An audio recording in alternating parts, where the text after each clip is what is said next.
So the same thing is, there's so, if you think you've been here for 10 years, it's hard to pick up one memorable thing for me would be our last day. Actually filming that was quite a weird experience, really.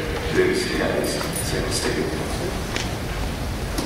Hi, I have actually 2 questions for letting me ask. One is, have either or both of you seen the Harry Potter musical that's on YouTube? What's your favorite character? And the next one on Twitter. Sorry, a musical.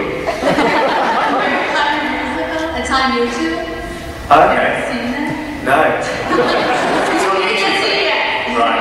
You do. The next one is, you tweeted about the car that you 2 used with Rupert on your trip.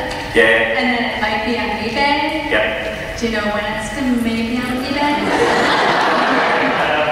I actually saw the car the other day, because basically at the moment it's being kept at my friend works at a motor dealership, he's a mechanic.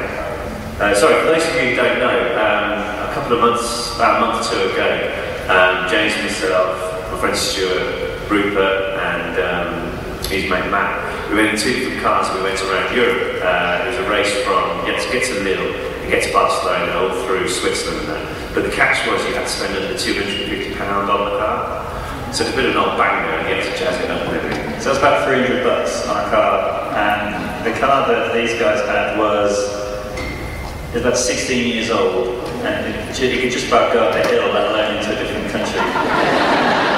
But what we managed to do and raise money for the RNLI, which is the lifeboats in the UK, and so that was pretty cool. So yeah, the car's on eBay. Well, we were trying to think what to do with the car, because it was just sitting outside the work garage, and Stuart got a knock on the door the other day saying, "Can you get rid of it?" It's kind of blocking the entrance. So we decided to put it on eBay. So I think it will be up probably next week. We just need to sort of take some photos now. But what we did actually, when we all finished, Stuart and myself signed the car saying we did this trip and that. So I don't know how you guys will probably get it back in, but if anyone's interested. But yeah, for those of you who are following me on Twitter, and I'll put the details up about it there. Cool, cheers. Hey. Last year when Tom was here, he was talking about in the scene in the Great Hall how he stepped on Alan Rickman's cloak and jerked him back. And we've heard stories about how Daniel likes to pull pranks. Is there anything that has happened on a set that has been really funny, or you've been kind of jokingly, like somebody's yelled at you, like Tom stepped on Alan's cloak, Alan just kind of turned around and glared at him. But is there anything that's happened to y'all like that? Which we can share with you guys. On set. Yeah, well, there was one actually. It's not quite on set. There's up in Rupert's dressing room. He had in his room. He had plasma TV and all that setup. Because the Potter games is not made by EA, they sent us like games through. So they sent us the new Battlefield game through at the time. And one cast member in particular, I won't say who, fell asleep right next to the telly. It was just kind of a bad idea. So we turned the volume right up and started launching, shooting and all that. And a few obscenities came out there, mad, they ran out of the room, not quite realising where they were and everything. But it's even more amusing to see, you've never seen someone raise vertically before. Yes? And they kind of... So little things like that, and a lot of the crew as well, we've known them quite a few years as well. There used to be quite a big prank warfare going on. I can't really remember one, which I can share with you guys at the moment. Well, there was, but the one, okay, the best one for the young people around here, I think, is there was one of the makeup girls on the 5th film. We had a prank war going with the makeup department.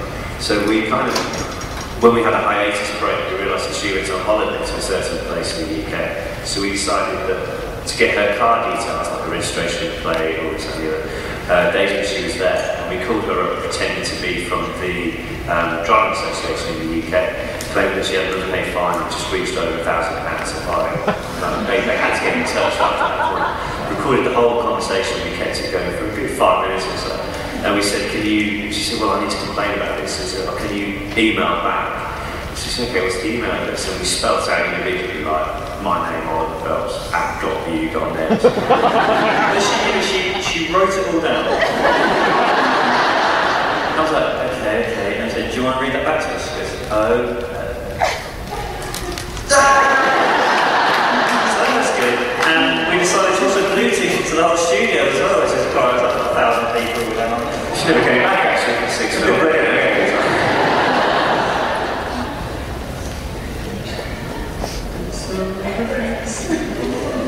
I really love you guys. Hi. My question is, out of all the Weasleys, Wizarding Weasleys products, which ones would you wish were actually real that you could use?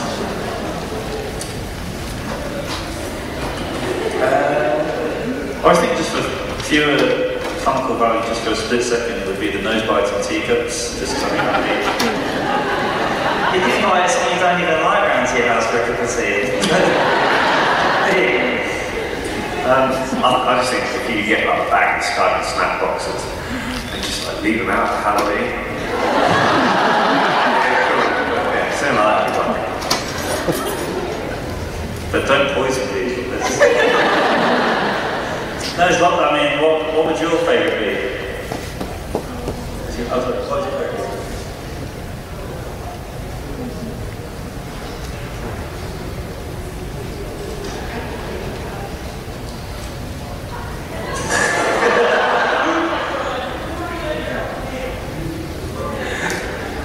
Okay.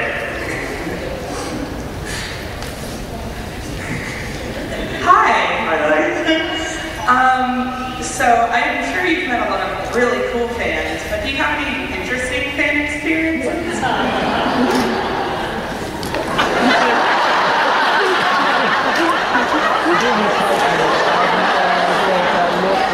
don't think there's necessarily fans into fan experiences, but I remember at my last DragonCon being chased down the road by the Predator.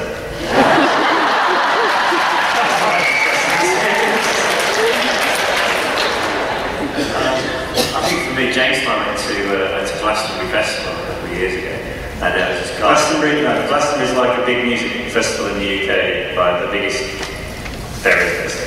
And we were watching a show late in the evening, and this guy came wandering over.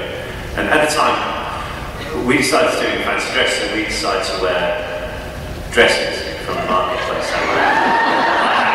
And anyway, so we were just standing watching, I think it was the Arctic Money, some band on. And this guy came out from afterwards, he was just wandering around. He didn't look like he was on this planet at all. He was just a bit like that. And he just walked up to us and said, "You know, like Weasley."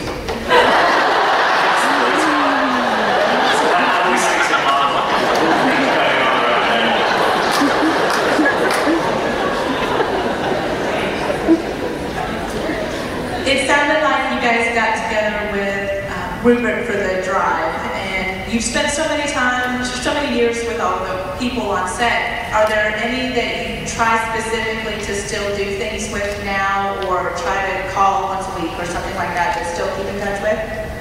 I think it's just like school, really. You know, when you finish school or you're in the half term from school now, you've got all your mates. But there's no one like, we don't go out our way to stick with this person instead of this person type of thing.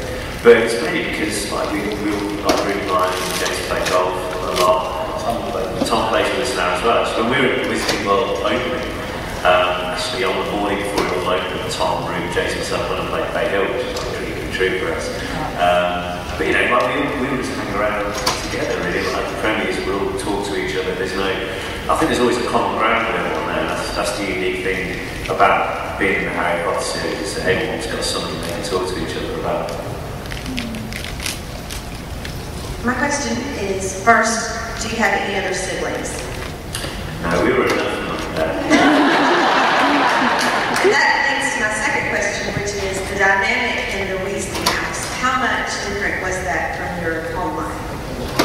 Very.